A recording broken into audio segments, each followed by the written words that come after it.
எங்களோட கிளையண்ட்ஸ், என்னோட ஃப்ரெண்ட்ஸ் நிறைய க்ரோயிங் பிஸ்னஸஸ் வந்து நான் ரொம்ப ஒரு க்ளோஸ் ப்ராக்சிமிட்டியிலேருந்து பார்த்தவங்கிற முறையில் சொல்கிறேன். அவங்க என்ன செய்வாங்கன்னா, பிஸ்னஸ் இல்லாதப்போ அவங்களுடைய ஃபுல் எஃபர்ட்டையும் ஒரு பிஸ்னஸை உள்ள ஆர்டரை கொண்டு வர்றதுக்கு, ஒரு பிஸ்னஸை கொண்டு வர்றதுக்கு, கஸ்டமரை கொண்டு வர்றதுக்காக அத்தனை முயற்சியும் போடுவாங்க. அவ்வளோ நேரம் செலவு பண்ணுவாங்க.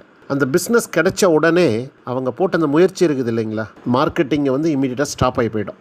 ஃபுல்லாக கவனம் மொத்தம் எக்ஸிக்யூஷன், டெலிவரி அந்த மாதிரி போயிடும். அந்த ஒர்க்கை ஃபுல்லாக முடிச்சுட்டு திரும்பவும் அவங்க அடுத்த ஆர்டர் வேணும்போது தான் மார்க்கெட்டிங்கை பற்றியே யோசிக்க ஆரம்பிக்கிறாங்க. அதில் நீங்கள் சின்ன கம்பெனியாகவே இல்லாமல் பெரிய கம்பெனியாக வளரணும் அப்படின்னு நினச்சிங்கன்னா இந்த விஷயோ சைக்கிள்லேருந்து நீங்கள் வெளியில் வந்தாகணும். அதில் உங்களோட மார்க்கெட்டிங்கிற விஷயம் தொடர்ந்து எல்லா நாட்களும் எல்லா நேரமும் நடந்துகிட்டே இருக்கணும். இன்றைக்கி இருக்கிற இந்த டிஜிட்டல் வேர்ல்டில் there are so many options. உங்களோட ப்ராஸ்பெக்டை வந்து ஐடென்டிஃபை பண்ணுறதுக்கு there are so many options. You have to keep explore one after another. But one